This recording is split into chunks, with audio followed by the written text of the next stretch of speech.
At least നമ്മൾ എങ്ങനെയാണ് 2030 gender equality വരുമെന്ന് പറയാൻ പറ്റുക? പാട്രിയാർക്കി അവസാനിക്കുമോ വെച്ചാല് നമ്മൾ ഇതുവരെ ജനകീയാസൂത്രണത്തിന്റെയും അല്ലെങ്കിൽ മറ്റ് നമ്മുടെ പല പൊതുപ്രസ്ഥാനങ്ങളുടെയും മൂവ്മെന്റുകളുടെയും ഒക്കെ ഭാഗമായിട്ട് നമ്മൾ ഈ വികസനത്തിന് വേണ്ടി ഏതൊക്കെ രാഷ്ട്രീയ രൂപപ്പെടുത്തിയെടുത്തോ അതിലൊരു പുനർചിന്ത അനിവാര്യമാണ്. കാരണം എവിടെയാണോ സമത്വമില്ലാത്തത്, ആരാണോ താഴെ നിൽക്കുന്നത് അവരെ മുകളിലേക്ക് കൊണ്ടുവരാനുള്ള ഡെലിബറേറ്റ് ആയിട്ടുള്ള ചില അറ്റംപ്റ്റ്സ് നമ്മൾ നടത്തിയാൽ മാത്രമേ നമ്മൾ പറയുന്ന ഒരു മെയിൻ സ്ട്രീമിലേക്ക് നമുക്ക് എത്താൻ പറ്റുള്ളൂ. ഇത് പാരലൽ ആയിട്ടുള്ള സമാന്തരമായിട്ടുള്ള സംവിധാനങ്ങളിലേക്ക് എത്ര കുടുംബശ്രീ പ്രവർത്തകരെ പൊളിറ്റിസൈസ് ചെയ്ത് നമുക്ക് കൊണ്ടുവരാൻ പറ്റുന്നുണ്ട് എന്നുള്ളത് നമ്മൾ നോക്കണം.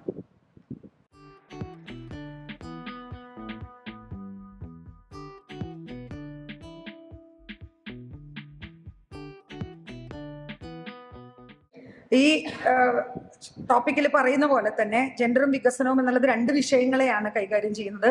ഒന്ന് വളരെ പ്രധാനപ്പെട്ട വികസനം എന്ന ഒരു ആശയത്തെയാണ്. രണ്ടാമത് ഈ വികസനം എന്ന് പറയുന്ന പ്രക്രിയക്കകത്ത് അഥവാ ആശയത്തിനകത്ത് എങ്ങനെയാണ് ജെൻഡറിനെ ഉൾച്ചേർക്കുക എന്നുള്ളതാണ് നമ്മൾ പ്രധാനമായിട്ട് 2 ദിവസം ശ്രദ്ധിക്കാൻ വേണ്ടി അല്ലെങ്കിൽ പരിശ്രമിക്കാൻ വേണ്ടി പോകുന്നത്. മൂന്നാമത്തെ ഒരു കാര്യം, ഈ ഒരു പ്രക്രിയയിൽ പരിഷത്തിനെ, നമ്മുടെ സംഘടനയ്ക്ക് എന്താണ് താഴെത്തട്ടിലായാലും ഒക്കെ തന്നെ ചെയ്യാൻ കഴിയുക എന്നുള്ളതും വളരെ പ്രധാനപ്പെട്ട ആലോചനയാണ്.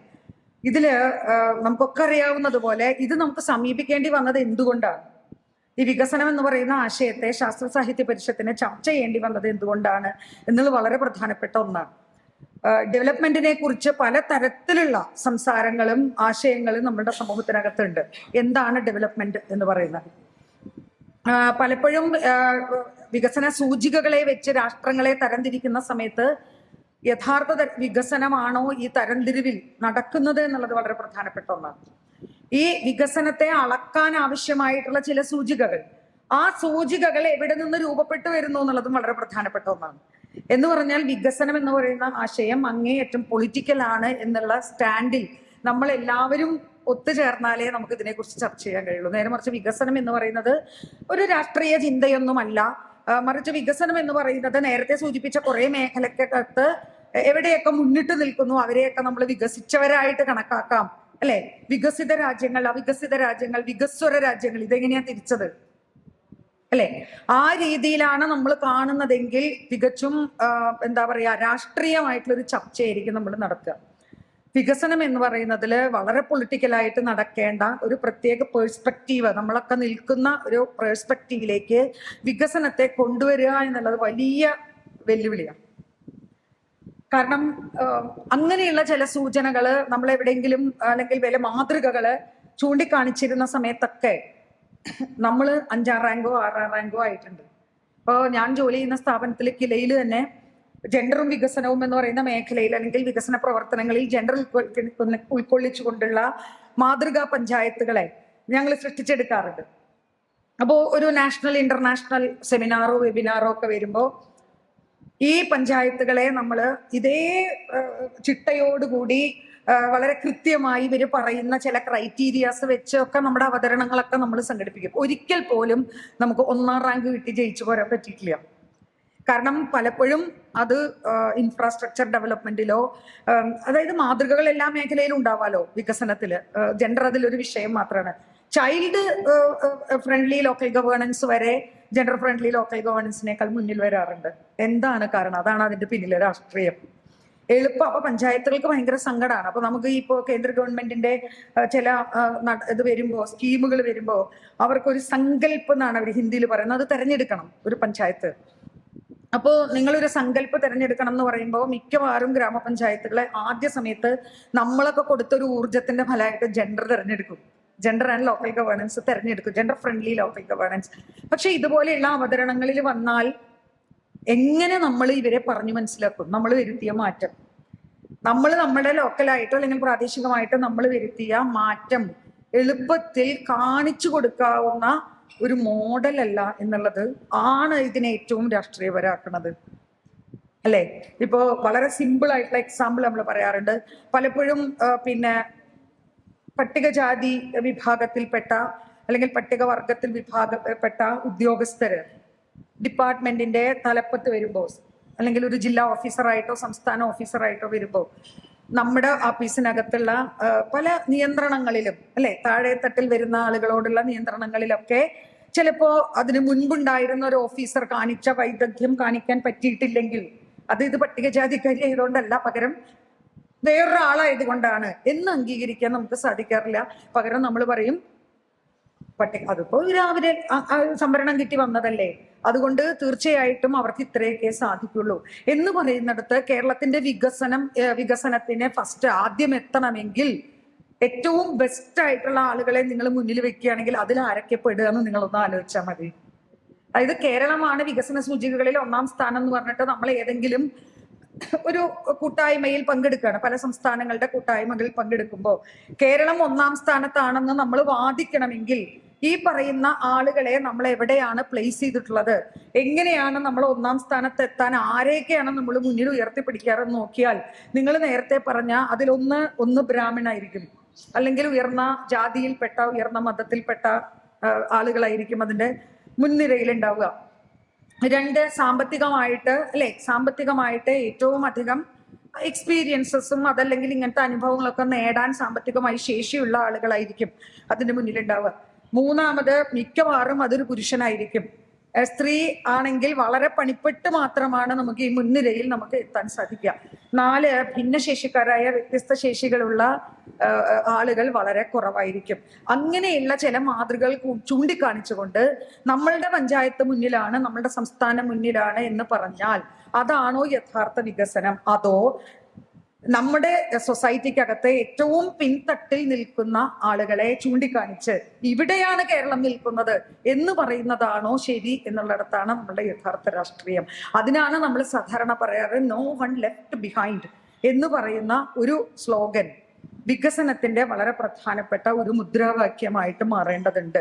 നമ്മളുടെ സൊസൈറ്റിയിൽ നമ്മളെ ഇടപെടലുകളിൽ ഏറ്റവും വൾണറബിലിറ്റി അനുഭവിക്കുന്ന, ഏറ്റവും ബുദ്ധിമുട്ട് അനുഭവിക്കുന്ന, മൾട്ടിപ്പിൾ വൾണറബിലിറ്റിയാണ്. ഇപ്പൊ ഒരു ഭിന്നശേഷിക്കാരിയായിട്ടുള്ള ദളിതായിട്ടുള്ള ഒരു സ്ത്രീ ആണെങ്കിൽ ആ വ്യക്തി അനുഭവിക്കുന്ന മൾട്ടിപ്പിൾ വൾണറബിലിറ്റീസ് ഉണ്ട്. ഈ മൾട്ടിപ്പിൾ വൾണറബിലിറ്റീസ് അനുഭവിക്കുന്ന ഒരു വ്യക്തി, ആ വ്യക്തി എവിടെയാണ് നിൽക്കുന്നത്? ഈ ഹൈറാർക്കി നമ്മളിങ്ങനെ ഒരു സോഷ്യോഗ്രാം നടത്തിയാൽ അതിനകത്ത് ഏത് നിരയിലാണ് ഈ മൾട്ടിപ്പിൾ വൾണറബിലിറ്റി അനുഭവിക്കുന്ന ഒരു വ്യക്തി നിൽക്കുന്നത് എന്നിടത്താണ് വികസനം എവിടെ, നമ്മുടെ വികസനം എവിടെ നിൽക്കുന്നു എന്ന് പറയാം. അപ്പൊ പല സമയത്തും പക്ഷേ അന്താരാഷ്ട്ര തലത്തിലോ പല രീതിയിലോ ചർച്ച ചെയ്യുമ്പോൾ ഈ പലപ്പോഴും നമുക്കറിയാം വികസനത്തെ ചർച്ച ചെയ്യുന്നത് മുഴുവൻ ഒരു മുതലാളിത്ത അല്ലെങ്കിൽ വിപണിവൽക്കരിക്കപ്പെട്ട ഒരു ഗ്ലോബലൈസ്ഡ് ആയിട്ടുള്ള നിയോ ലിബറൽ ആയിട്ടുള്ള ഒരു വേദിയിലാണ് പൊതുവെ വികസനം എന്ന് പറയുന്ന ആശയം നമ്മൾ ചർച്ച ചെയ്യാറുള്ളത്. നമ്മളെ പോലെ കുറച്ച് ആൾക്കാർ മാത്രമാണ് ഈ പറയുന്ന ഇൻക്ലൂസിവിറ്റിയെ കുറിച്ച് ചർച്ച ചെയ്യുന്നത്, ജനാധിപത്യത്തെ കുറിച്ച് ചർച്ച ചെയ്യുന്നതൊക്കെ. അങ്ങനെ ഉള്ള ചില വേദികൾക്കകത്ത് ചർച്ച ചെയ്യുമ്പോൾ വികസനം എന്ന് പറഞ്ഞാൽ അതിന് ഒരു വിലയുണ്ടോ എന്നുള്ളത് തന്നെ വളരെ സംശയമാണ്. വാല്യൂ ആഡഡ് ആയിട്ടുള്ള ഒരാശയമാണോ വികസനം? അതോ ചില സൂചികകളിൽ മാത്രം പട്ടിണി ഇത്ര പല ഇൻഡീസസും ഉണ്ടല്ലോ നമ്മുടെ, ആ ഇൻഡീസസ് വെച്ചിട്ട് വളരെ മെഷറബിൾ ആയിട്ടുള്ള ഒരു സ്ഥലത്ത് നമ്മൾ നിൽക്കുന്നതാണോ നമ്മളുടെ വികസന സൂചികകൾ എന്ന് നമുക്ക് നോക്കേണ്ടി വരും. ഇത് ചർച്ചകൾ മുഴുവൻ അങ്ങനെ. ഈവൻ എനിക്ക് സസ്റ്റൈനബിൾ ഡെവലപ്മെന്റ് ഗോളിന്റെ ഇപ്പൊ നമ്മൾ ചർച്ച ചെയ്യുന്ന സസ്റ്റൈനബിൾ ഡെവലപ്മെന്റ് ഗോളിന്റെ രാഷ്ട്രീയത്തെ കുറിച്ച് വരെ നമ്മൾ വേറൊരു തലം ഉണ്ടാക്കിയെടുക്കണം എന്നുള്ള ഒരു അഭിപ്രായക്കാരിയാണ് ഞാൻ ജോലി ചെയ്യുന്ന സ്ഥാപനം സസ്റ്റൈനബിൾ ഡെവലപ്മെന്റ് ഗോളിന്റെ ഏറ്റവും അധികം പ്രവർത്തനങ്ങൾ നടത്തിയിട്ടുള്ള ഒരു സ്ഥാപനമാണ്. ഈവൻ ദെൻ ഞാൻ അവിടെ വളരെ വിമർശനാത്മകമായിട്ടുള്ള പല പോയിന്റുകളും സൂചിപ്പിക്കാറുണ്ട്. കാരണം അതിന്റെ ഏറ്റവും പ്രധാനപ്പെട്ട ഒന്നായ ഡാഷ്ബോർഡ്, ആ ഡാഷ്ബോർഡിനകത്ത് മാതൃമരണ നിരക്ക് ഈ പഞ്ചായത്തിൽ 1 ആണ് എന്ന് പറഞ്ഞതുകൊണ്ട് കേരളം ജെൻഡർ ഈക്വാലിറ്റിയിൽ 1-ാം സ്ഥാനത്താണോ എന്നുള്ളത് റിയാലിറ്റി ആണോ എന്നുള്ളത് നമ്മൾ പരിശോധിക്കണം. ഒരു ഡാഷ്ബോർഡിനകത്ത് നമ്മൾ 100% അതുകൊണ്ട് മാത്രം നമ്മളുടെ ചർച്ചകൾ അവിടെ അവസാനിക്കണോ? 2030 ജെൻഡർ ഈക്വാലിറ്റി വരും എന്നൊക്കെ അല്ലെ സസ്റ്റൈനബിൾ ഡെവലപ്മെന്റ് ഗോളിന്റെ ലക്ഷ്യം എന്ന് പറയുന്നത് 2030 gender equality and women empowerment ആണ്. ആ മുദ്രാവാക്യമൊക്കെ വെക്കുന്നിടത്ത് എത്ര കണ്ട് സത്യസന്ധമായിട്ടാണ് നമ്മളതിനെ വെക്കുന്നത് എന്ന് തന്നെ ഞാൻ നേരത്തെ പറഞ്ഞ ചില കേന്ദ്രങ്ങളിൽ നിന്നാണ് ഈ ഗോൾസ് തന്നെ വരുന്നത് എന്നുള്ളത് വിമർശനാത്മകമായിട്ട് തന്നെ നമ്മൾ പരിശോധിക്കണം. നമ്മുടെ ദൗത്യം എന്ന് പറയുന്നത് 2 ആണ്. ഒന്ന്, ഗവൺമെന്റ് ഏജൻസികളും ഇത്തരത്തിലുള്ള ഐക്യരാഷ്ട്രസഭ അടക്കമുള്ള വേദികളിൽ നിന്നും ഉണ്ടാകുന്ന വികസനത്തിന് ആവശ്യമായിട്ടുള്ള ചില സ്ലോഗൻസ്, പിന്നെ പ്രവർത്തനങ്ങൾ, ചില ടാർഗറ്റ്സ് ഒക്കെ വെക്കുമ്പോൾ നമ്മൾ ആദ്യകാലങ്ങളിൽ നിങ്ങൾ ആലോചിക്കാറുണ്ടോന്ന് അറിയില്ല, ഇങ്ങനൊരു സാധനം വന്നാൽ നമ്മൾ ഉടനെ ആലോചിക്കുക എന്താണ്, അതിനെ എങ്ങനെ സമാന്തരമായി നമ്മുടെ രാഷ്ട്രീയത്തിലേക്ക്, അല്ലെങ്കിൽ നമ്മൾ ഉയർത്തിപ്പിടിക്കുന്ന, ഞാൻ രാഷ്ട്രീയം എന്ന് ഉദ്ദേശിക്കുന്നത് കക്ഷി രാഷ്ട്രീയം അല്ല എന്ന് നിങ്ങൾക്കറിയാം, നമ്മളുടെ രാഷ്ട്രീയം എന്ന് പറയുന്നത് ജനാധിപത്യവും സാഹോദര്യവും ഒക്കെയാണ്, അല്ലെ, തുല്യതയും ഒക്കെയാണ്, അതിലേക്ക് എങ്ങനെ കൊണ്ടുവരാൻ പറ്റും എന്നുള്ളൊരു ചിന്ത കേരളത്തിനകത്ത് വളരെ കുറച്ചേ നടന്നിട്ടുള്ളൂ. എനിക്ക് എപ്പോഴും ഇപ്പോഴത്തെ വികസന പ്രവർത്തനങ്ങളെ കുറിച്ച് പറയുമ്പോൾ, ഞാനിപ്പോ ഇടപെടുന്ന മേഖലയിലടക്കം എനിക്ക് തോന്നിയിട്ടുള്ളത് എന്താ വെച്ചാൽ, ഇങ്ങനെ രൂപപ്പെടുത്തിയെടുക്കുന്ന നമ്മളോട് ഈ അന്താരാഷ്ട്ര ഏജൻസികളും പിന്നെ സർക്കാരുകളും ഒക്കെ പറയുന്ന കാര്യങ്ങളെ അപ്പാടെ നമ്മളങ്ങ് വിഴുങ്ങുകയാണ്. എന്നാ ശരി, അതങ്ങ് ആക്കിക്കളയാം, എന്നിട്ട് അതിൽ കേരളം എവിടെ എത്തി നിൽക്കുന്നു എന്ന് നോക്കിക്കളയാം എന്ന് വിചാരിച്ചാല് നമ്മൾ ഇതുവരെ ജനകീയാസൂത്രണത്തിന്റെയും അല്ലെങ്കിൽ മറ്റ് നമ്മുടെ പല പൊതുപ്രസ്ഥാനങ്ങളുടെയും മൂവ്മെന്റുകളുടെയും ഒക്കെ ഭാഗമായിട്ട് നമ്മൾ ഈ വികസനത്തിന് വേണ്ടി ഏതൊക്കെ രാഷ്ട്രീയ രൂപപ്പെടുത്തിയെടുത്തോ അതിലൊരു പുനർചിന്ത അനിവാര്യമാണ്. അറ്റ്ലീസ്റ്റ് നമ്മൾ എങ്ങനെയാണ് ഈ 2030 ജെൻഡർ ഈക്വാലിറ്റി വരുമെന്ന് പറയാൻ പറ്റുക? പാട്രിയാർക്കി അവസാനിക്കുമോ? പാട്രിയാർക്കി അവസാനിക്കില്ല എന്നുള്ളത് നമുക്ക് 100% ഉറപ്പല്ലേ? ഈ അടുത്ത കാലത്ത് അവസാനിക്കാൻ പോകുന്ന ഒന്നല്ല പാട്രിയാർക്കി എന്ന് നമുക്കറിയാം. അപ്പൊ ഇത് അറിയാവുന്ന ഒരാളാണ് 2030 ടാർഗറ്റ് ആയിട്ട് ജെൻഡർ ഈക്വാലിറ്റി വെച്ചതെങ്കിൽ അയാളുടെ രാഷ്ട്രീയത്തിൽ പ്രശ്നമുണ്ട്, അല്ലെ? അല്ലെങ്കിൽ പിന്നെ നമുക്കൊന്ന്, ഞങ്ങളൊക്കെ ഇങ്ങനെയാണ് വിചാരിക്കണേ, 2030 വരെ ഇതിനെക്കുറിച്ച് ഈ പേരിൽ സംസാരിക്കാം, SDGയുടെ പേരിൽ എന്ത് സംസാരിക്കാം, 2030 വരെ നമുക്ക് ജെൻഡർ ഈക്വാലിറ്റിയെ കുറിച്ചും ഈക്വിറ്റിയെ കുറിച്ചും ഒക്കെ സംസാരിക്കാം. 2030 കഴിഞ്ഞാൽ വീണ്ടും നമുക്ക് സംസാരിക്കാം, അല്ലെ? ആ ഒരു കാര്യം നമുക്ക് താഴെ എത്തിക്കാൻ കഴിഞ്ഞില്ലെങ്കിൽ നമ്മുടെ വികസനം എന്ന് പറയുന്ന ആശയം തന്നെ ഫ്ലോപ്പായി പോകും. ഞാൻ പല ഇടപെടലുകളിൽ ഇപ്പൊ ഞാൻ ശ്രദ്ധിക്കാറുണ്ട്, ഇപ്പോ തദ്ദേശഭരണ സ്ഥാപനങ്ങളിൽ തന്നെ നമ്മളിപ്പോ കുറെ അധികം ജെൻഡർ മേഖലയിലുള്ള ഇടപെടലുകൾ വന്നു, അല്ലെ? ചില ഇൻസ്റ്റിറ്റ്യൂഷൻസ് ഒക്കെ നമ്മൾ സ്ഥാപിച്ചെടുത്തു, ജെൻഡർ റിസോഴ്സ് സെന്റർ, ജാഗ്രതാ സമിതിയുടെ പ്രവർത്തനം തുടങ്ങി പല ഇൻസ്റ്റിറ്റ്യൂഷൻസ് സ്ഥാപിച്ചെടുത്തപ്പോ നമ്മുടെ ഒരു ധാരണ എന്താണെന്നറിയപ്പോ, എല്ലാം നമ്മൾ ചെയ്ത് കഴിഞ്ഞു, ഇനി ഇതിനെയൊക്കെ ഒന്ന് പ്രവർത്തിപ്പിച്ചാൽ മതി, അല്ലേ? ഞാൻ ശരിക്കും പറയാച്ചാൽ ഈ ഇൻസ്റ്റിറ്റ്യൂഷൻസ് എല്ലാം വന്നു കഴിഞ്ഞപ്പോഴാണ് പ്രവർത്തനം നിന്നത്. കാരണം നമുക്ക് എന്തുണ്ടായി, നമുക്കൊരു സമാധാനമായിട്ട് ഇരിക്കില്ലേ, നമ്മൾ ചില കാര്യങ്ങൾ നമ്മൾ ചെയ്തു കഴിഞ്ഞാൽ നമുക്ക് സമാധാനമായിട്ട് ഇരിക്കാം എന്നുള്ള രീതിയിൽ കുറെ ഇൻസ്റ്റിറ്റ്യൂഷൻസ് ഉണ്ടാക്കി ഇട്ടത് കൊണ്ടൊന്നും ഒരടി ജെൻഡർ ഈക്വാലിറ്റിയുടെ പ്രവർത്തനങ്ങൾ മുന്നോട്ട് പോവില്ല. അതുകൊണ്ട് തന്നെ നമ്മൾ ആദ്യകാലത്ത് ഇൻസ്റ്റിറ്റ്യൂഷൻസിന് എതിരാണ് സംസാരിച്ചിരുന്നത്, അല്ലെ?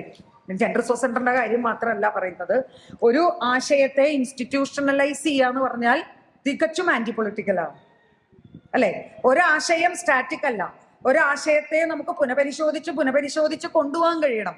പഞ്ചായത്തുകളുടെ ധാരണ, അവരൊരു ജെൻഡർ റിസോഴ്സ് സെന്റർ ഉണ്ടാക്കി കഴിഞ്ഞാൽ, അല്ലെ, പിന്നെ അവിടുത്തെ ഞങ്ങൾ കുറെ കാര്യങ്ങളൊക്കെ ചെയ്തു കഴിഞ്ഞു. പഞ്ചായത്തിന്റെ എല്ലാം നമ്മള് സംസ്ഥാന വകുപ്പിന്റെ കയ്യിലും women and child development department ഉണ്ടാക്കി കഴിഞ്ഞു, ഉത്തരവാദിത്തം കഴിഞ്ഞു.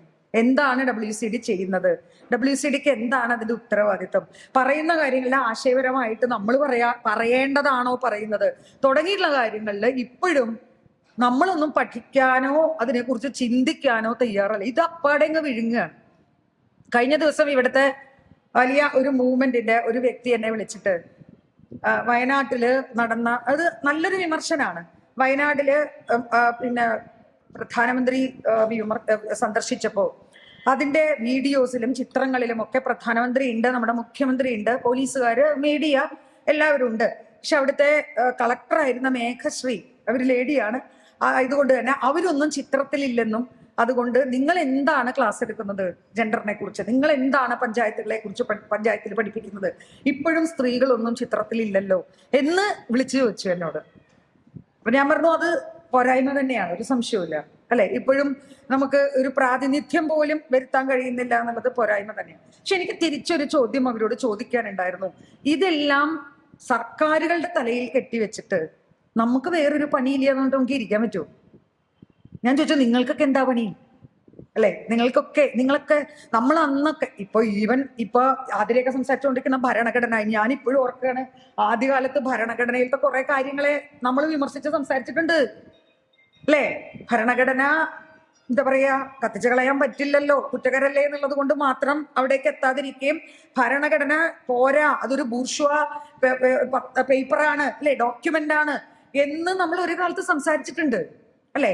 ഈ ഒരു പ്രത്യേക ഘട്ടത്തിൽ ഭരണഘടന എങ്കിലും അല്ലെ സംരക്ഷിക്കുക അത് വളരെ അനിവാര്യമാണെന്ന് വന്ന സമയത്താണ് യഥാർത്ഥത്തിൽ നമ്മൾ ഭരണഘടന പഠിച്ചത് എന്നുള്ളതും കൂടിയുണ്ട്. രണ്ടും ഉണ്ട് കേട്ടോ, സൈമിൾട്ടേനിയസ്ലി. പണ്ട് നമ്മൾ അത്രയൊന്നും പഠിച്ചിരുന്നില്ല, വളരെ ബ്ലൈൻഡ് ആയിട്ടാണ് അതിനെ എതിർത്തിരുന്നത് എന്നുള്ളത് നിലനിൽക്കുക. അതായത് അതിന്റെ സാധ്യതകൾ, നമ്മൾ ഈ പറയുന്ന നമ്മളുടെ പ്രവർത്തനങ്ങളെ ശക്തിപ്പെടുത്താൻ അതിന്റെ സാധ്യതകൾ നമ്മൾ ഉപയോഗിച്ചിരുന്നില്ല, ഒന്നാമത്തെ കാര്യം. രണ്ടാമത്തെ കാര്യം, ഈ ഭരണഘടന ഒരു ഒരു ബൂർഷ്വാ സർക്കാരാണ് ഉണ്ടാക്കുന്നത് എന്നുള്ളത് കൊണ്ട് തന്നെ അത് നമ്മൾ വിചാരിക്കണ പോലെ ആവില്ല എന്നുള്ള കുറെ പരിമിതികളെയും നമ്മൾ ചൂണ്ടിക്കാണിച്ചു. ഇത് രണ്ടും തെളിഞ്ഞു വന്നത് ഇപ്പോഴാണ് അല്ലെ. ഭരണഘടനയ്ക്ക് അകത്തുള്ള പോസിബിലിറ്റീസ് എന്താണെന്നും അത് നീതിക്കും അതിനും വേണ്ടി എങ്ങനെ ന്യായത്തിനും വേണ്ടി എങ്ങനെ ഉപയോഗിക്കാമെന്നും ചർച്ച ചെയ്തത്. പക്ഷെ ഞാൻ പറഞ്ഞെന്താ വെച്ചാല്, ഏറ്റവും വിമർശനാത്മകമായിട്ട് അടി മുതൽ മുടി വരെ പരിശോധിച്ചിരുന്ന ഒരു സ്വഭാവം നമുക്ക് ഉണ്ടായിരുന്നു. പക്ഷെ നമുക്കിപ്പോൾ അതില്ല. നമ്മൾ ഓരോരുത്തരും, എന്നെ അടക്കം ഞാൻ പറയാണ്, ഇപ്പൊ ഞാനൊക്കെ വിചാരിക്കണത് ഇങ്ങനെ കുറെ ഡോക്യുമെന്റ്സ് ഉണ്ടാക്കി ആ ഡോക്യുമെന്റ്സ് ഒക്കെ നമ്മൾ പ്രചരിപ്പിച്ചു, എന്താണ് അതിന്റെ ഔട്ട്കം? നാം ചർച്ച ചെയ്യുന്ന ക്ലാസ് ഡിവിഷനകത്തോ ജെൻഡർ ഡിവിഷനകത്തോ അതല്ലെങ്കിൽ കാസ്റ്റ് ഡിവിഷനകത്തോ എന്തെങ്കിലും ഇമ്പാക്റ്റ് നമുക്ക് ഉണ്ടാക്കാൻ കഴിഞ്ഞിട്ടുണ്ടോ എന്നുള്ളത് ചിന്തിക്കേണ്ട സമയം വളരെ കൂടിക്കഴിഞ്ഞു. ഒരു ഭാഗത്ത് വികസനം എന്ന് പറയുന്നത് വളരെ പുരോഗമനപരമായിട്ട് ചർച്ച ചെയ്യുന്നത് ചർച്ച ചെയ്യുന്നവർ വരെ പാലവും റോഡും അല്ലെ ഒക്കെ ആയിട്ട് ചർച്ച ചെയ്യുന്ന സമയത്ത് ഇപ്പുറത്തെ ഭാഗം കുറെ കൂടെ ശക്തിപ്പെടുത്തേണ്ട കലയെ. അതുകൊണ്ട് തന്നെ മൂല്യമില്ലാത്ത ഒന്നല്ല, അല്ലെങ്കിൽ മൂല്യങ്ങളെ കുറിച്ച് സംസാരിക്കേണ്ടാത്ത ഒന്നല്ല വികസനം എന്നും അല്ലെ. മൂല്യങ്ങൾ തന്നെയാണ്, മൂല്യങ്ങളെ അടിസ്ഥാനമാക്കിയാണ്, വാല്യൂ ഇതായിട്ടുള്ള ഒന്നാണ്, ഇതിലാണ് നമ്മൾ ഇടപെടേണ്ടതെന്നും നമ്മൾ ആവർത്തിച്ച് പറഞ്ഞേ പറ്റൂ. അങ്ങനെ ആവർത്തിച്ച് പറയാൻ നമുക്ക് സാധിച്ചാൽ, അത് തെളിയിക്കാൻ നമുക്ക് സാധിച്ചാൽ മാത്രമാണ് നമുക്ക്. അപ്പോൾ എക്സാമ്പിൾ കുടുംബശ്രീയാണ്. കുടുംബശ്രീ പ്രസ്ഥാനത്തിന്റെ മാതൃകകളെ കുറിച്ച് അനന്തമായിട്ട് നമുക്ക് സംസാരിക്കാനുണ്ട് അല്ലെ. കാരണം വലിയൊരു കമ്മ്യൂണിറ്റി നെറ്റ്വർക്കിനെ നമുക്ക് ഉണ്ടാക്കി തന്നു, ഹൈലി പൊളിറ്റിസൈസ്ഡ് ആക്കാൻ നമുക്കൊരു പോസിബിലിറ്റി തന്നു അല്ലെ. സ്വന്തം കാലിൽ നിൽക്കാൻ അതിൽ ഭൂരിഭാഗം പേർക്കെങ്കിലും പറ്റുന്നുണ്ട്. സ്ത്രീകളുടെ ആദ്യം പറഞ്ഞ രണ്ട് കാര്യം, പാർട്ടിസിപ്പേഷനും റെപ്രസെന്റേഷനും നടക്കുന്നുണ്ട്, ലീഡർഷിപ്പ് നടക്കുന്നുണ്ട് എന്ന് ഞാൻ പറയില്ല.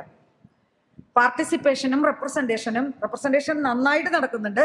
പാർട്ടിസിപ്പേഷൻ ഒരു പരിധി വരെ നടക്കുന്നുണ്ട്. പക്ഷെ ലീഡർഷിപ്പ് ഇല്ല എന്ന് തന്നെ നമുക്ക് പറയാം, വളരെ കുറവാണ്. ലീഡർഷിപ്പ് ക്വാളിറ്റി ഒന്നും നേടിയെടുക്കുന്ന കാര്യത്തിൽ അവർക്ക് വിജയിക്കാൻ സാധിച്ചില്ല. ഞാൻ കുടുംബശ്രീയുടെ കമ്മ്യൂണിറ്റി അല്ല പറയുന്നത്, പ്രസ്ഥാനത്തെയാണ്. അങ്ങനെ വരുമ്പോൾ കുടുംബശ്രീ എന്ന് പറയുന്ന ഒരു സംവിധാനത്തെ അതിന്റെ ഏറ്റവും പോസിറ്റീവായിട്ടുള്ള അതിന്റെ കാര്യങ്ങളെ നമ്മൾ ഫോക്കസ് ചെയ്ത് സംസാരിക്കുമ്പോൾ നമ്മുടെ സംഘടന ചർച്ച ചെയ്യേണ്ടത് അതിനെ ഇനി എങ്ങനെ മുന്നോട്ട് കൊണ്ടുപോകാം, അത് നമ്മളെ എത്ര കണ്ട് ചർച്ച ചെയ്തിട്ടുണ്ടെന്ന്. പ്രശ്നങ്ങൾ മാത്രമല്ല, നമ്മളതിൽ പ്രശ്നങ്ങളെ ആവർത്തിച്ച് പറഞ്ഞിട്ട് കാര്യമില്ല. ഒന്നാമത്തെ കാര്യം, കുടുംബശ്രീ രണ്ടായിട്ട് തന്നെ നമ്മൾ കാണണം. കുടുംബശ്രീ സംവിധാനം എന്ന് പറയുന്നത് ഒരു ഗവൺമെന്റ് സംവിധാനം തന്നെയാണ്, അല്ലാണ്ട് കുടുംബശ്രീ സംവിധാനം ഒരു വിപ്ലവ പ്രസ്ഥാനമല്ല. അവിടെ വരുമ്പോ നമ്മുടെ വികസന സമീപനങ്ങളില് ഏത് സമീപനത്തിലാണ് ഇപ്പൊ നമ്മൾ നിൽക്കുന്നത് എന്ന് നമ്മൾ കൊണ്ടാടിക്കൊണ്ടിരിക്കുന്ന ഈ സമീപനത്തെ നമ്മൾ വിമർശിക്കണം.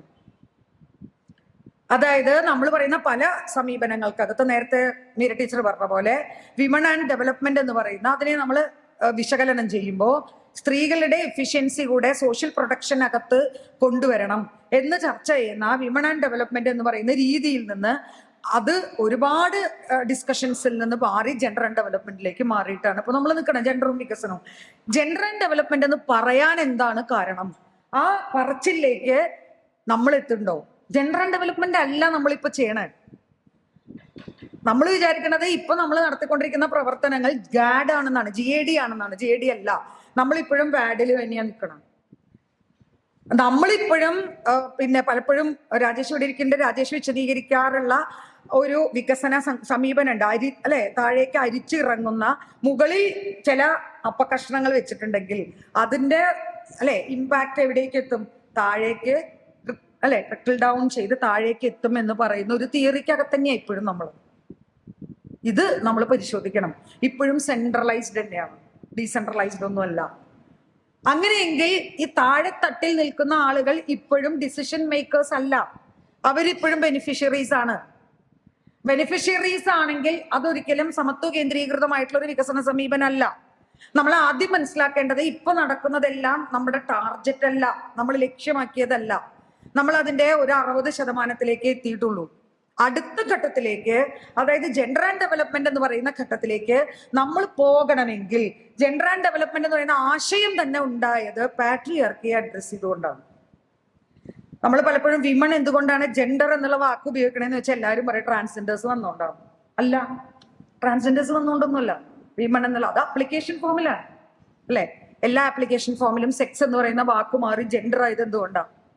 കുറെ അധികം ജെൻഡർ ഐഡന്റിറ്റീസിനെ നമുക്ക് ഐഡന്റിഫൈ ചെയ്യാൻ പറ്റിയതുകൊണ്ട് അത് ശരിയാവും. അതൊരു ജെൻഡർ ഐഡന്റിറ്റിയെ കാണിക്കാൻ വേണ്ടി മാത്രമാണ് ആപ്ലിക്കേഷൻ ഫോംസിൽ നമ്മൾ സെക്സ് മാറ്റി എന്താക്കിയത്, ജെൻഡർ ആക്കിയത്. എന്ന് കരുതി ജെൻഡർ എന്ന് പറഞ്ഞാൽ ജെൻഡർ ഐഡന്റിറ്റി മാത്രമല്ല, എല്ലാ ജെൻഡർ ഐഡന്റിറ്റീസിനെയും ഉൾക്കൊള്ളാൻ കഴിയുന്ന രീതിയിലേക്ക് നമ്മുടെ സിസ്റ്റം മാറി. ഓക്കെ, എല്ലാ സിസ്റ്റം ഇപ്പോഴും മാറിയിട്ടില്ല.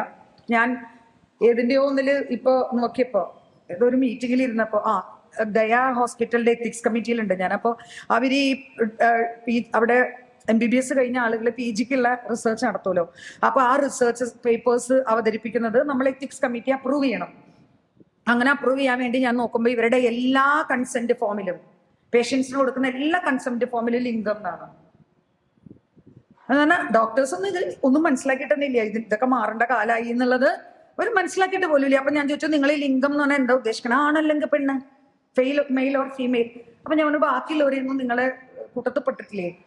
നിങ്ങൾ നടത്തുന്ന റിസർച്ചിൽ ചിലപ്പോൾ പലതരത്തിലുള്ള റിസർച്ചാണ്, ഒബ്സ്റ്റട്രിക്സ് ഒക്കെ ആയിട്ട് ബന്ധപ്പെട്ട റിസർച്ചും സ്റ്റഡീസ് ഒക്കെയാണ്. അപ്പോൾ നിങ്ങളുടെ മുന്നിൽ വരുന്ന ഒരു രോഗി, അവരൊരു ട്രാൻസ്ജെൻഡർ ആവാം, ട്രാൻസ് വുമൺ ആവാം, ട്രാൻസ് മാൻ ആവാം, നോൺ ബൈനറി ആവാം, നോൺ കൺഫേമിങ് ആവാം, എല്ലാം ആവാം. അങ്ങനെയുള്ള ഒരാളെ നിങ്ങൾക്ക് അറിയില്ലേ? അവർക്കറിയില്ല. അപ്പോ അതിൽ ജെൻഡർ എന്ന് മാറ്റണമെന്ന് പോലും അറിയാത്ത വളരെ ബുദ്ധിപൂർവ്വം പ്രവർത്തിച്ചുകൊണ്ടിരിക്കുന്ന ശാസ്ത്ര മേഖലകൾ ഇപ്പോഴും ഉണ്ട്. അത് ജെൻഡർ ഐഡന്റിറ്റി, അത് പോട്ടെ. പക്ഷെ ജെൻഡർ ആൻഡ് ഡെവലപ്മെന്റ് എന്ന് പറയുന്ന ആശയം വെച്ചത് ട്രാൻസ്ജെൻഡേഴ്സ് വന്നുകൊണ്ടല്ല, അത് കുറേയും കൂടെ ആഴത്തിൽ പരിശോധിച്ചുകൊണ്ടാണ്. കാരണം ഇവിടുത്തെ ജെൻഡർ ഇഷ്യൂസ്, അല്ലെങ്കിൽ സ്ത്രീകൾ അനുഭവിക്കുന്ന, പുരുഷന്മാരല്ലാത്ത എല്ലാ ജെൻഡർ ഐഡന്റിറ്റീസും അനുഭവിക്കുന്ന പ്രശ്നങ്ങൾക്കെല്ലാം ഒരു കാരണമുണ്ടെന്ന് കണ്ടുപിടിച്ചപ്പോഴാണ് നമ്മുടെ വികസന സമീപനം ജെൻഡറിലേക്ക് വന്നത്. അതിന്റെ കാരണം എന്താണെന്ന് ആലോചിച്ചപ്പോഴാണ് പാട്രിയാർക്കിയാണ് അതിന്റെ കാരണം എന്ന് കണ്ടുപിടിക്കാൻ, അല്ലെങ്കിൽ നമുക്ക് മനസ്സിലാക്കാനും ഒക്കെ നമുക്ക് സാധിച്ചത്. അതുകൊണ്ട് തന്നെ വികസന പ്രക്രിയ ഇൻക്ലൂസീവ് ആക്കണമെങ്കിൽ സ്ത്രീകളെ കുറെ കൊണ്ടുവന്നുകൊണ്ട് മാത്രം കാര്യമില്ല, സ്ത്രീകളെ കൊണ്ട് കുറെ പ്രവർത്തനങ്ങൾ നടത്തിച്ചുകൊണ്ട് മാത്രം കാര്യമില്ല. ഈ സമൂഹത്തിന് അകത്ത് നടക്കുന്ന പ്രവർത്തനങ്ങളെല്ലാം പാട്രിയാർക്കിക്കെതിരായിട്ടുള്ള സമരത്തിന് നമ്മൾ നേതൃത്വം കൊടുത്താൽ മാത്രമേ നമുക്ക് ഈ ജെൻഡർ ആൻഡ് ഡെവലപ്മെന്റ് എന്ന് പറയുന്ന ആശയത്തിലേക്ക് നമുക്ക് വരാൻ കഴിയുള്ളൂ. അങ്ങനെ നമ്മളുടെ ഏതെങ്കിലും സർക്കാരുകൾ, പ്രാദേശിക സർക്കാരുകൾ അടക്കം ഏതെങ്കിലും സർക്കാരുകൾ വികസന പ്രക്രിയയിൽ ഇടപെടുന്നുണ്ടെങ്കിൽ പരിശോധിച്ചാൽ വളരെ കുറവായിരിക്കും. അതില് ഏറ്റവും വലിയ ഉദാഹരണം കോവിഡ് കാലത്ത് കമ്മ്യൂണിറ്റി കിച്ചൺ വന്നപ്പോൾ വന്ന സർക്കുലർ എന്തായിരുന്നു?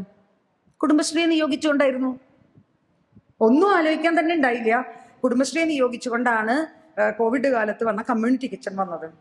എന്താ കാരണം? Gender role, gender stereotyping അതുപോലെ പാസ്സാക്കിക്കൊണ്ട് ഇതിവിടെ ചെയ്തുകൊണ്ടിരിക്കുന്നത് കേരളത്തിലെ സ്ത്രീകളാണ്, അല്ലെ? അടുക്കള പണി സാധാരണ ചെയ്യാറ് സ്ത്രീകളാണ്. അതുകൊണ്ട് എല്ലാ ആൾക്കാർക്കും ഭക്ഷണം കൊടുക്കേണ്ട പൊതു ഉത്തരവാദിത്തം ആർക്ക് കൊടുത്തു? സ്ത്രീകൾക്ക് കൊടുത്തു. ഈസി അല്ലെ? ഇതിലെങ്ങനെയാ സ്ത്രീകളുടെ എംപവർമെന്റ് വരുന്നത്?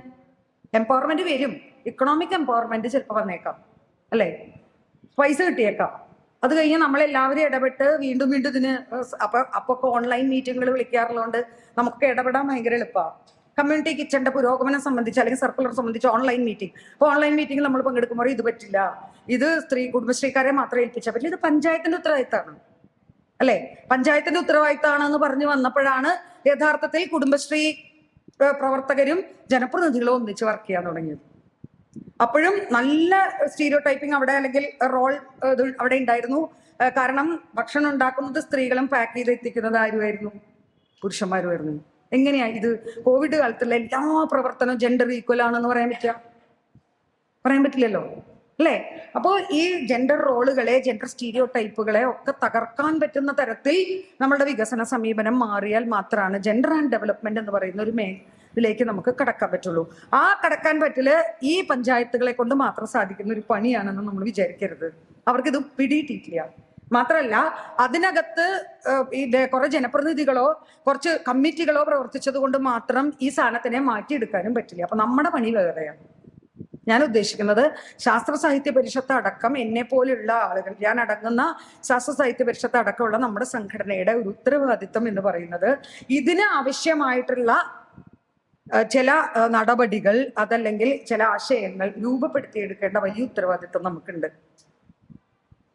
അതിന് എന്ത് ചെയ്യാൻ കഴിയും എന്നുള്ളത് വളരെ പ്രധാനമാണ്. സമത്വ കേന്ദ്രീകൃതമായ വളരെ നീതിപൂർവകമായിട്ടുള്ള ഒരു എങ്ങനെ ഇപ്പോൾ ഈവൻ സംവരണം അടക്കം, സംവരണത്തെ നമ്മൾ ജസ്റ്റിഫൈ ചെയ്യുമ്പോൾ നമുക്ക് എങ്ങനെ ജസ്റ്റിഫൈ ചെയ്യാം? സംവരണം എന്നുള്ളത് എല്ലാ കാലത്തും നിലനിൽക്കേണ്ടതാണോ? ചിലപ്പോ നമ്മുടെ അപ്രത്യക്ഷത്ത് നിൽക്കണവരാണ് പറയുക, അല്ലെ, സംവരണം ഉള്ളതുകൊണ്ടാണ് സ്ത്രീകൾ എംപവേർഡ് ആവാത്തത്, അവർക്ക് എന്നും സംവരണം കൊടുത്താൽ അവരെങ്ങനെയാ നേരിയാവുക? നിങ്ങൾ അവരെ മെയിൻ സ്ട്രീമിൽ കൊണ്ടുപോവാം, അവര് മത്സരിക്കട്ടെ. എന്താ നമ്മൾ അതിലെടുക്കേണ്ട നിലപാട്? മത്സരിക്കാൻ തൽക്കാലം പറ്റുന്ന ഒരു സാഹചര്യം നമ്മുടെ അവിടെ ഇല്ല എന്നുള്ളത് തന്നെയാണ്, അല്ലെ? തൽക്കാലം അപ്പൊ നമുക്ക് മനസ്സിലാക്കാൻ നമ്മൾ കൊടുക്കേണ്ട ആശയം എന്ന് പറയുന്നത് അവസരങ്ങളിലും അതുപോലെ തന്നെ അവകാശങ്ങളിലും സ്ത്രീകളും പുരുഷന്മാരും ഒരുപോലെയാണോ? വീടിനകത്തായാലും പുറത്തായാലും സ്ത്രീകളുടെയും പുരുഷന്മാരുടെയും സോഷ്യലൈസേഷൻ പ്രക്രിയ ഒരുപോലെയാണോ വളർത്തിയെടുക്കപ്പെടുന്നത്? ഒരുപോലെയുള്ള സ്വാതന്ത്ര്യം, ഒരുപോലെയുള്ള അവസര സമത്വം സ്ത്രീകൾക്കും പുരുഷന്മാർക്കും മറ്റ് ട്രാൻസ് വ്യക്തികൾക്കും ഒക്കെ ഉണ്ടോ? ഉണ്ടെങ്കിൽ ഉള്ള ഒരു കാലത്ത് മാത്രമേ നമുക്ക് റിസർവേഷനെ പിൻവലിക്കാൻ സാധിക്കുള്ളൂ. അത് ജെൻഡറിലും മാത്രമല്ല കേട്ടോ, കാസ്റ്റ്, ജാതി, ഇതിലും ഒക്കെ ഇത് വളരെ പ്രധാനപ്പെട്ട ഒന്നാണ്. എന്നാൽ ഈ സംവരണം എന്നുള്ളത് മെയിൻ സ്ട്രീമിൽ കൊണ്ടുവരാനുള്ള ഒരു പോസിറ്റീവ് ബയസിംഗ് ആണ് എന്നുള്ളത് നമുക്ക് മനസ്സിലാക്കി കൊടുക്കാൻ പറ്റണം. ബയസിംഗ് പാടില്ല നമ്മൾ പ്രസംഗിച്ചുകൊണ്ടിരിക്കുമ്പോൾ പോസിറ്റീവ് ബയസിംഗ് എന്നുള്ളത് അല്ലെങ്കിൽ പോസിറ്റീവ് ഡിസ്ക്രിമിനേഷൻ എന്നുള്ളത് എങ്ങനെയാണ് ജെൻഡറിൽ അപ്ലിക്കബിൾ ആവുക, ജാതി വ്യവസ്ഥയിൽ അപ്ലിക്കബിൾ ആവുക എന്നുള്ളത് നമുക്ക് പറയാൻ പറ്റണം. പോസിറ്റീവ് ഡിസ്ക്രിമിനേഷൻ എടുത്തേ പറ്റൂ എന്നുള്ളത് നമുക്ക് മനസ്സിലാക്കാൻ സാധിക്കണം. കാരണം എവിടെയാണോ സമത്വമില്ലാത്തത്, ആരാണോ താഴെ നിൽക്കുന്നത് അവരെ മുകളിലേക്ക് കൊണ്ടുവരാനുള്ള ഡെലിബറേറ്റ് ആയിട്ടുള്ള ചില അറ്റംപ്റ്റ്സ് നമ്മൾ നടത്തിയാൽ മാത്രമേ നമ്മൾ പറയുന്ന ഒരു മെയിൻ സ്ട്രീമിലേക്ക് നമുക്ക് എത്താൻ പറ്റുള്ളൂ. ഇതിലെ വേറൊരു ഉദാഹരണം എന്ന് പറയുന്നത്, നിങ്ങൾ ശ്രദ്ധിച്ചിട്ടുണ്ടോ എന്നറിയില്ല, 2-3 വർഷം മുൻപേ സ്പോർട്സ് രംഗത്ത് ട്രാൻസ് വുമണും സ്ത്രീകളും കൂടെ ഒന്നിച്ച് മത്സരിക്കരുത്, അതിന് PT ഉഷ പരാതി കൊടുത്തു. കണ്ടിട്ടുണ്ടോന്നറിയില്ല പത്രം, അല്ലെ? എന്തായിരിക്കും അതിന്റെ ഒരു സംഭവം? ട്രാൻസ് വുമണും സ്ത്രീകളും എന്ന് പറഞ്ഞ 2 തരത്തിൽ തന്നെയാണ് വളർന്നു വന്നിട്ടുള്ളത്, അല്ലെ? അപ്പൊ നമ്മള് ജെൻഡർ ന്യൂട്രൽ ആയിട്ടുള്ള ഒരു ആശയത്തെ കുറിച്ച് ചിന്തിക്കുമ്പോൾ ഒരു സ്ഥലത്ത് പുരുഷന്മാരും ഒരു സ്ഥലത്ത് സ്ത്രീകളും നിൽക്കുന്ന ഒരു ഫുട്ബോളാണോ നമ്മൾ അവതരിപ്പിച്ചത്? ആണോ? അങ്ങനെയാ? അല്ല, പരിശുദ്ധ നമ്മൾ ജെൻഡർ ന്യൂട്രൽ ഫുട്ബോൾ ഒക്കെ കളിച്ചല്ലോ, മിക്സഡ്. അങ്ങനെയാണ് ആശയം വന്നതെങ്കിലോ? അതായത് അങ്ങനെയാണ് ആലോചിച്ചിരുന്നത്. എന്താ ഇപ്പൊ സ്ത്രീകളും പുരുഷന്മാരും കൂടി മത്സരിച്ച എന്താ കുഴപ്പം? എന്തിനാ സ്ത്രീകളും പുരുഷനും കൂടി മത്സരിക്കണം? ആ ചോദ്യം ഉയർത്താൻ നമുക്ക് പറ്റണം. നമ്മളിവിടെ ആരുടെ അടുത്തും ജയിച്ചു നിൽക്കാനൊന്നുമല്ല, നമ്മളെ അവകാശങ്ങൾക്ക് വേണ്ടിയാണ് നമ്മൾ നിൽക്കണത്. നമ്മൾ ഒരു വേദിയിൽ നമുക്ക് ജയിച്ചു നിൽക്കേണ്ട കാര്യമില്ല, പക്ഷെ നമുക്ക് റിയലൈസേഷൻ വേണം. എന്തിനാണ് സ്ത്രീയും പുരുഷനും ആ രീതിയിൽ ഒന്നിച്ചു നിന്ന് മത്സരിക്കണം എന്നൊക്കെ നമ്മൾ ആലോചിക്കണത്? അപ്പോഴാണ് സ്ത്രീയും പുരുഷനും 2 ഗ്രൂപ്പായിട്ടല്ല നിൽക്കുന്നത്. നമ്മുടെ ജെൻഡർ ന്യൂട്രൽ ഫുട്ബോൾ എന്താ? മിക്സ്ഡ് ഗ്രൂപ്പാണ്, അല്ലെ? വ്യത്യസ്തമായ കഴിവുകളുള്ള ആളുകൾ ഒരു ഗ്രൂപ്പായി വർക്ക് ചെയ്യുക എന്നുള്ളതാണ്. പക്ഷേ ട്രാൻസ് വുമണും സ്ത്രീയും ഒരുമിച്ച് നിൽക്കുമ്പോൾ അല്ലെങ്കിൽ അല്ലെങ്കിൽ ഒരു ഗ്രൂപ്പിൽ ട്രാൻസ് വുമൺ ഉണ്ടെങ്കിൽ അതിൽ PT ഉഷ പരാതി പറയാനുള്ള ഒരു കാരണം എന്തായിരിക്കും? ട്രാൻസ് വുമൺ എന്ന് പറയുന്ന ഒരു വ്യക്തി 16 വയസ്സ് വരെ, അല്ലെ, സോഷ്യലൈസ് ചെയ്യപ്പെട്ടിരിക്കുന്നത് ഒരു പുരുഷനായിട്ടാണ്. അത്യാവശ്യം അവസരങ്ങൾ അവർക്ക് ഈ പെൺകുട്ടികളെക്കാൾ കിട്ടിയിട്ടുണ്ടാവുന്നു. അതൊരു നമ്മുടെ ചർച്ച മാത്രമാണ് കേട്ടോ, അതിലൊരു കൺക്ലൂഷൻ അല്ല. കൺക്ലൂഷൻ നമുക്ക് ചർച്ച ചെയ്ത് കൊണ്ടുവരേണ്ട ഒരു സംഭവമാണ്. അത് എല്ലാ ട്രാൻസ് വുമണും അങ്ങനെ ആവണമെന്നില്ല, അല്ലെ? എല്ലാ വ്യക്തികളും അതുപോലെ ആവണമെന്നില്ല. എല്ലാ പെൺകുട്ടികൾക്കും ഒരുപോലെ ആ സ്പോർട്സ് രംഗത്ത് ഒരുപോലെ എല്ലാ ട്രെയിനിങ് കിട്ടിയിട്ടുള്ളത്, ഇതൊക്കെ നമുക്ക് പലതരത്തിൽ ചർച്ച ചെയ്യാം. ഞാൻ പറയാൻ കാരണം വ്യത്യസ്ത ശേഷികൾ ഉള്ളവരാണ് ഈ സമൂഹത്തിനകത്ത് എന്നുള്ളത് അംഗീകരിക്കുക എന്നുള്ളതാണ് വളരെ പ്രധാനപ്പെട്ട ഒരു കാര്യം. അതായത് സ്ത്രീകൾക്കും പുരുഷന്മാർക്കും ബയോളജിക്കലി ഡിഫറെന്റ് ആണ്. അതുകൊണ്ട് തന്നെ സ്ത്രീകൾക്ക് പിന്നിലേ നിൽക്കാൻ പറ്റുള്ളൂ, സ്ത്രീകൾക്ക് ചിലതേ ചെയ്യാൻ പറ്റുള്ളൂ എന്ന് പറയുമ്പോൾ എന്നാ പിന്നെ ബയോളജിക്കലി ഡിഫറെന്റ് അല്ല, ബയോളജിക്കലി ഒരുപോലെയാണ്, അതുകൊണ്ട് നമുക്ക് ഇത് ചെയ്യണം, അങ്ങനെയാണോ നമ്മൾ വാദിക്കേണ്ടത്? അല്ല. ഓരോരുത്തരും അവരവരുടേതായിട്ടുള്ള സാധ്യതകളും അവരവരുടേതായിട്ടുള്ള കഴിവുകളുമുള്ള ആളുകളാണ്, അല്ലെ? ഇപ്പൊ ഒരു സ്കൂളില് നമ്മൾ അന്ന് മീരട്ടീസൊക്കെ ഓർമ്മ ഉണ്ടാവും, നമ്മളൊരു മീറ്റിംഗിൽ ചർച്ച ചെയ്തപ്പോൾ ഡ്രോപ്പ് ഔട്ടിനെ കുറിച്ച് ചർച്ച ചെയ്തു, വിദ്യാഭ്യാസ, അല്ലെ? ഡ്രോപ്പ് ഔട്ടിനെ കുറിച്ച് ചർച്ച ചെയ്തപ്പോൾ യഥാർത്ഥത്തിൽ കേരളത്തിലെ ഡ്രോപ്പ് ഔട്ട് നോക്കിക്കഴിഞ്ഞാൽ ആൺകുട്ടികളാണെന്ന് തോന്നുന്നു, അല്ലെ? പലപ്പോഴും കൂടുതൽ സ്ത്രീകളെക്കാൾ കൂടുതൽ. അപ്പൊ നമ്മൾ എങ്ങനെയാ അതിനെ അനലൈസ് ചെയ്യുക? പെൺകുട്ടികളുടെ ഡ്രോപ്പ് ഔട്ടും ആൺകുട്ടികളുടെ ഡ്രോപ്പ് ഔട്ടിനെ എങ്ങനെയാ നമ്മൾ അനലൈസ് ചെയ്യുക? നമ്മൾ അനലൈസ് ചെയ്യാൻ പഠിച്ചേ പറ്റൂ. പെൺകുട്ടികൾ മിക്കവാറും ഡ്രോപ്പ് ഔട്ട് ആകുന്നത് ഏത് റീസൺ കൊണ്ടായിരിക്കും? വീട്ടിലെ ചില അവസ്ഥകള്, അല്ലെ, സോഷ്യലായിട്ടുള്ള ചില പ്രശ്നങ്ങള്, അല്ലെങ്കിൽ ശരീരത്തിൽ എന്തെങ്കിലും വരുന്ന, അല്ലെ, ആർത്തവുമായി ബന്ധപ്പെട്ട, അത് ടാബൂസ് ആവാം, അതല്ലെങ്കിൽ പ്രശ്നങ്ങളാകാം, അല്ലെ. ഇങ്ങനെയുള്ള കാരണങ്ങൾ കൊണ്ടാണ് മിക്കവാറും പെൺകുട്ടികൾ എന്താവുന്നത്, ഡ്രോപ്പ് ഔട്ട് ആവുന്നത്. പക്ഷെ ആൺകുട്ടികളിൽ ഒരു വലിയ വിഭാഗം, കുറച്ചുപേര് ഇങ്ങനെ ഉണ്ടായിരിക്കാം, ഒരു വലിയ വിഭാഗം ഡ്രോപ്പ് ഔട്ട് ആവുന്നത് എന്താണ്? ജോലിക്ക്, എന്തെങ്കിലും ഒരു തൊഴിലിന് പോവുക എന്നുള്ള രീതിയിൽ, അതായത് വിദ്യാഭ്യാസം, അതും പ്രേരിപ്പിക്കപ്പെടുന്നത് തന്നെയാണ് കേട്ടോ, അല്ലാതെ ഒരു കുട്ടി എടുക്കുന്ന തീരുമാനമൊന്നുമല്ല. പക്ഷേ ഇതിൽ ഒരു ജെൻഡർ ആസ്പെക്ട് ഉണ്ട്. പെൺകുട്ടികൾ ഡ്രോപ്പ് ഔട്ട് ആകുന്നതും ആൺകുട്ടികൾ ഡ്രോപ്പ് ഔട്ട് ആകുന്നതും തമ്മിലുള്ള ഒരു ജെൻഡർ, എന്താ പറഞ്ഞ, അതും വളരെ ഇതായിട്ടുള്ള, അതിലും നമുക്ക് സോഷ്യൽ കണക്ഷൻസ് കൊണ്ടുവരണം. ജെൻഡർ അനാലിസിസ് നടത്തുമ്പോൾ നമുക്ക് പറയാൻ കഴിയേണ്ടതാണ്. ഇപ്പൊ റിസർവേഷൻ, ബസ്സിൽ എന്തിനാ സ്ത്രീകൾക്ക് റിസർവേഷൻ എന്ന ചോദ്യം നമ്മുടെ ജെൻഡർ സെഷൻസിലൊക്കെ ഉയർത്താറുണ്ട്. ബസ്സിൽ എന്തിനാ റിസർവേഷൻ? ഒരേപോലെ കയ്യും കാലൊക്കെ സ്ത്രീകൾക്കും പുരുഷന്മാർക്കും ഇല്ലേ, അല്ലെ? ബസ്സിലുള്ള റിസർവേഷനെ നമുക്ക് ജസ്റ്റിഫൈ ചെയ്യാൻ പറ്റണമെങ്കിൽ വീടിനകത്തുള്ള ജനാധിപത്യത്തെ കുറിച്ച് നമ്മൾ സംസാരിക്കേണ്ടി വരും. ജോലി ചെയ്യുന്ന ഒരു സ്ത്രീ, ജോലിക്ക് പോകുന്ന ഒരു സ്ത്രീ, അല്ലെങ്കിൽ ഏതെങ്കിലും ഒരു ആവശ്യത്തിന് പൊതുസ്ഥലത്ത് ഇറങ്ങുന്ന ഒരു സ്ത്രീ എങ്ങനെയാണ് വീട്ടിൽ നിന്ന് ഇറങ്ങുന്നത് നമ്മൾ ചർച്ച ചെയ്യേണ്ടി വരും, അല്ലെ? ഓടിക്കതച്ച്, ഇപ്പോഴും നമ്മളെ പോലുള്ളവരൊക്കെ ഓടിക്കതച്ച് ഒരു 9 മണിയാകുമ്പോൾ അടുക്കളത്തെ എല്ലാ പണിയും കഴിച്ച് കത്തിച്ച് കുറച്ച് വെള്ളം മേലിൽ കൂടെ കോരി അഴിച്ച്, അല്ലെ, ഡ്രസ്സും ഇട്ട് നമ്മൾ ബസ്സിലേക്ക് തൂങ്ങാൻ പോവുകയാണ്. ബസ് കയറുമ്പോൾ നമ്മുടെ ആദ്യത്തെ പ്രാർത്ഥന അതിലൊരു സീറ്റ് ഉണ്ടാവണേ എന്നാണ്, അല്ലെ? അതിലിരുന്നാൽ ഒരു 20 മിനിറ്റ് നമുക്കൊന്ന് സ്വന്തമായിട്ട് തന്നെ ഒന്ന് ഇരിക്കാം, മറ്റു ബാധ്യതകളില്ലാതെ. എൻ്റെ അമ്മ എപ്പോഴും തമാശക്ക് പറയാറുണ്ട്, ഈ അടുക്കളയിലേക്കുള്ള റിമോട്ട് കണ്ടുപിടിക്കണ വരെ നമ്മൾ രക്ഷപ്പെട്ടു. കാരണം ട്രെയിനിലൊക്കെ ഇരിക്കുമ്പോഴും, അല്ലെങ്കിൽ എന്ത് ചെയ്യും, ഇപ്പോഴും കഷ്ണം നുറുക്കണവരൊക്കെ ഉണ്ടല്ലോ ട്രെയിനില്, അല്ലെ? ഞാനൊക്കെ എറണാകുളത്ത് ദേശാമല്ലി ജോലി ഇരുന്നപ്പോ തിരിച്ചു വരുമ്പോ ഇരുന്ന് പയർ നുറുക്കണ ടീമുകളൊക്കെ ഇതിലുണ്ട്. അപ്പൊ ഈ റിമോട്ടും കൂടി ഉണ്ടായിരുന്നെങ്കിൽ സ്ത്രീകൾ ഇതിലിരുന്നിട്ട് അടുക്കളത്തെ കാര്യങ്ങളെ നിയന്ത്രിക്കുന്ന ഒരു അവസ്ഥയിലേക്ക്. അപ്പോൾ സംവരണത്തെ കുറിച്ച് ചർച്ച ചെയ്യുമ്പോൾ നമ്മൾ എന്താണ് വീടിനകത്തിരിക്കുന്ന സംഭവങ്ങൾ, സ്ത്രീകൾ അനുഭവിക്കുന്ന ബുദ്ധിമുട്ടുകൾ എന്തൊക്കെയാണ്, സ്ത്രീകളുടെ ഫിസിക്കലി, മെന്റലി, ഇമോഷണലി, പിന്നെ റീപ്രൊഡക്റ്റീവ്. ഈ റിപ്രൊഡക്റ്റീവ് എന്ന് പറയുന്നത് ഇതിലെല്ലാത്തിലും വരുന്നതാണ്, ക്രോസ് കട്ട് ചെയ്ത് വരുന്നതാണ്, അല്ലെ? ഒരു ആർത്തവത്തിലൂടെ കടന്നു പോകുന്ന ഒരു പെൺകുട്ടി എന്ന് പറഞ്ഞാൽ ഫിസിക്കലി പ്രശ്നമാണ്, ഇമോഷണലി പ്രശ്നമാണ്, അല്ലെ? ഇതെല്ലാം ഉള്ള ഒരു സ്ത്രീ എന്ന് പറയുന്ന ആൾക്ക് എന്തിനാണ് സംവരണം എന്ന് നമുക്ക്, എന്തുകൊണ്ടാണ് സംവരണം കൊടുക്കേണ്ടി വരുന്നത്, എന്താണ് പൊതു ഇടങ്ങളിലേക്ക് അവരെ കൊണ്ടുവരുമ്പോൾ നമ്മൾ ചെയ്യേണ്ട ചില കാര്യങ്ങൾ എന്ന് നമുക്ക് ജസ്റ്റിഫൈ ചെയ്യേണ്ടി വരും. അല്ലെങ്കിൽ നമുക്ക് പറയേണ്ടി വരും, റിസർവേഷനൊന്നും ആവശ്യമില്ല, എല്ലാവർക്കും അവസരങ്ങൾ കൊടുത്താൽ മതി, ആ അവസരങ്ങൾ വന്നാൽ എല്ലാവരും അങ്ങ് വന്നോളും എന്ന് പറയും, അല്ലെ? വികസനത്തിൽ ഇപ്പൊ നടക്കുന്ന പ്രധാന പരിപാടികൾ അങ്ങനെയാണ്. ഒരു റോഡ് ഉണ്ടാക്കി, റോഡ് എല്ലാവർക്കും ഉപയോഗിച്ചൂടെ? എന്താ അതിലൊരു സംശയം? റോഡ് പുരുഷന്മാർക്ക് ഉപയോഗിക്കാം, സ്ത്രീകൾക്ക് ഉപയോഗിക്കാം, ട്രാൻസ് വ്യക്തികൾക്ക് ഉപയോഗിക്കാം. പക്ഷെ ഇവിടെ എങ്ങനെയാ അതിനെ നമ്മളൊരു ജെൻഡർ അനാലിസിസ് നടത്തുമ്പോഴാണ് നമുക്ക് മനസ്സിലാവുക, ഈ റോഡ് സമൂഹത്തിനകത്ത് പുരുഷന്മാർ തന്നെയാണ് എല്ലാവരെക്കാളും അധികം ഉപയോഗിക്കുന്നത്. അപ്പൊ ഈ വികസനത്തിന്റെ 100% ഫലം ആർക്ക് മാത്രമേ കിട്ടുന്നുള്ളൂ? അതും എല്ലാ പുരുഷന്മാർക്കും കിട്ടുന്നില്ല, അല്ലെ? പുരുഷന്മാരുടെ ഇടയിലും വൾണറബിലിറ്റി ഉള്ള, ഞാൻ നേരത്തെ പറഞ്ഞ കുറെ പ്രശ്നങ്ങളുണ്ട്.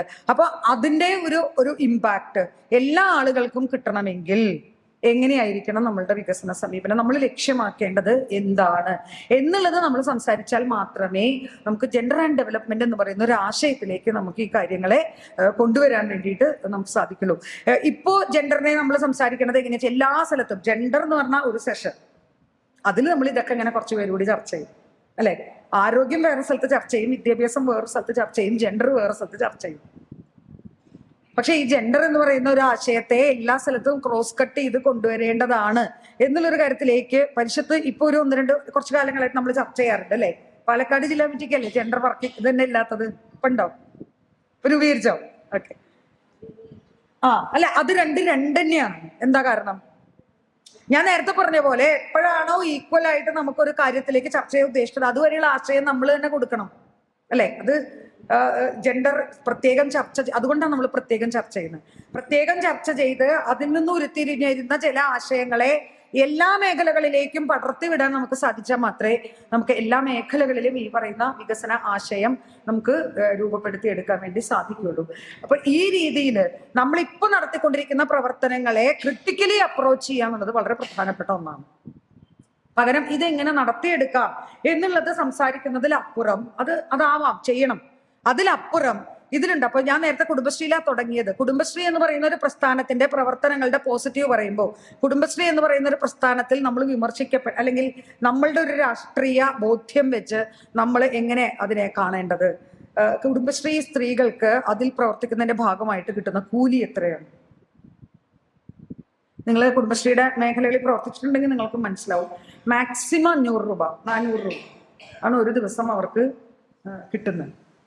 ഇതാണോ നമ്മൾ കൂലി വ്യവസ്ഥയ്ക്ക് വേണ്ടി ചെയ്തിരുന്ന സമരങ്ങളിൽ നമ്മുടെ ലക്ഷ്യം? അല്ല, അല്ലെ?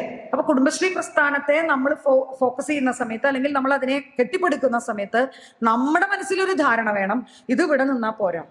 സ്ത്രീകൾ എല്ലാവരും രംഗത്തിറങ്ങി, ഇനി കുടുംബശ്രീക്ക് പ്രശ്നങ്ങളൊന്നുമില്ല, ഇനി ഇങ്ങനെ പദ്ധതികൾ ഉണ്ടാക്കിയിട്ടാൽ പദ്ധതികൾ അവരിങ്ങനെ ചെയ്തോളും.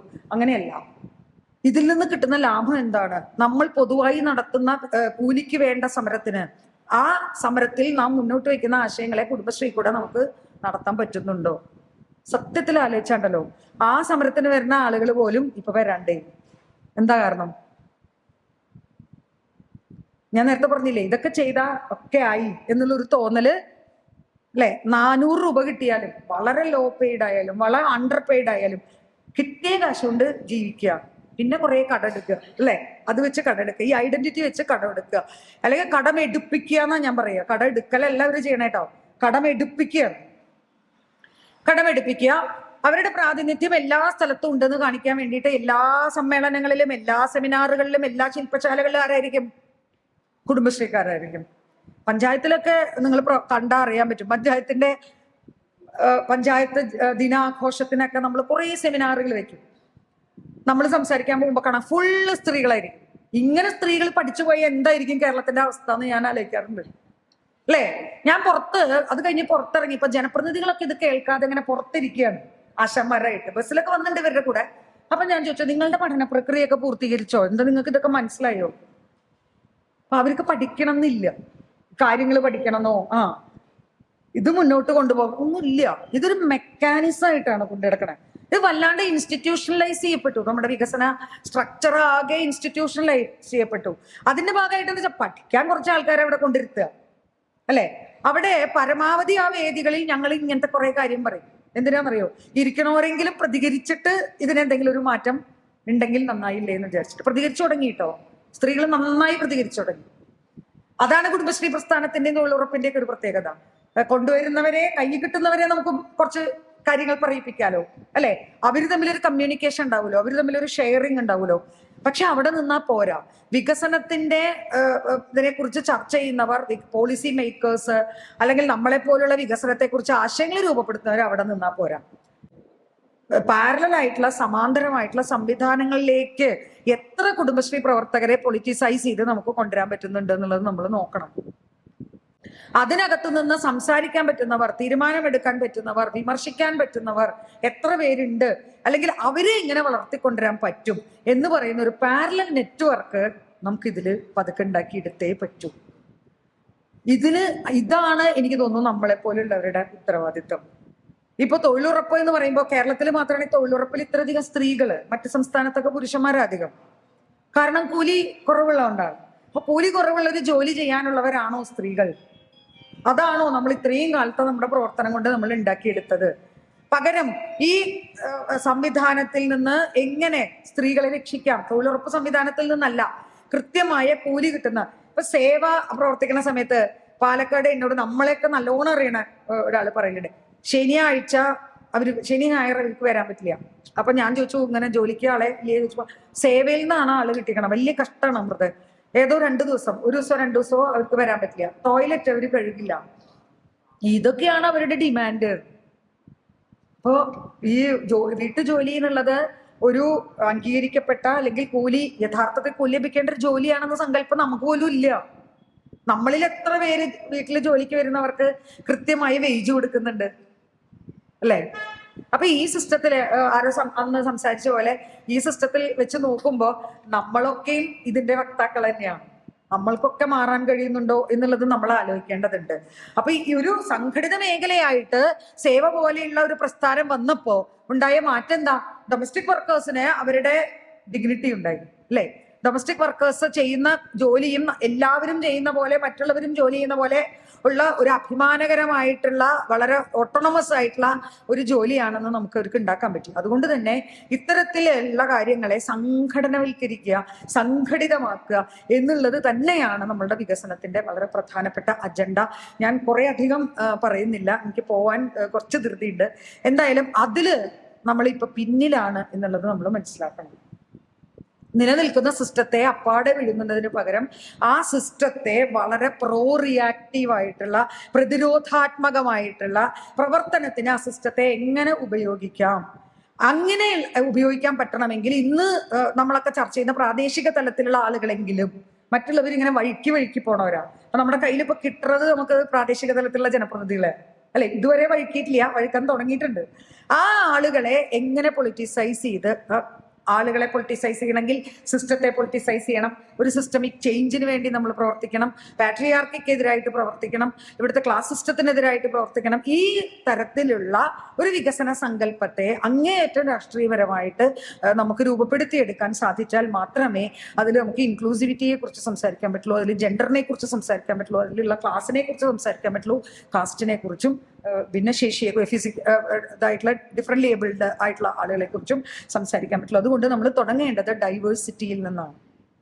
വളരെ ഡൈവേഴ്സിഫൈഡ് ആയിട്ടുള്ള ഒരു സമൂഹത്തിനകത്താണ് നമ്മൾ നിൽക്കുന്നതെന്നും പലരും ഭിന്നശേഷികളിലുള്ള ആളുകളാണെന്നും ആ ഭിന്നശേഷികളായിട്ടുള്ള എല്ലാ ആളുകളെയും ഒന്നിപ്പിക്കാൻ ഏത് വികസന സങ്കല്പമാണ് നമുക്ക് ഉണ്ടാക്കാൻ കഴിയുക എന്നുള്ളതും നമുക്ക് അതിന്റെ പ്രവർത്തനം നമ്മൾ ആരംഭിച്ചാൽ അടുത്ത ജനകീയ ആസൂത്രണത്തിന്റെ അടുത്തൊരു സെക്ഷൻ അല്ലെങ്കിൽ ഒരു ഘട്ടം എന്നുള്ള രീതിയിൽ നമുക്ക് അവരുടെ മുന്നിൽ ഈ ഒരു പ്രപ്പോസൽ നമുക്ക് വെക്കാൻ വേണ്ടി കഴിയും. കൂലിയെക്കുറിച്ച് നമ്മൾ ചർച്ച ചെയ്യണം, ആരോഗ്യത്തെക്കുറിച്ച് നമ്മൾ ചർച്ച ചെയ്യണം, വിദ്യാഭ്യാസത്തെക്കുറിച്ച് നമ്മൾ ചർച്ച ചെയ്യണം.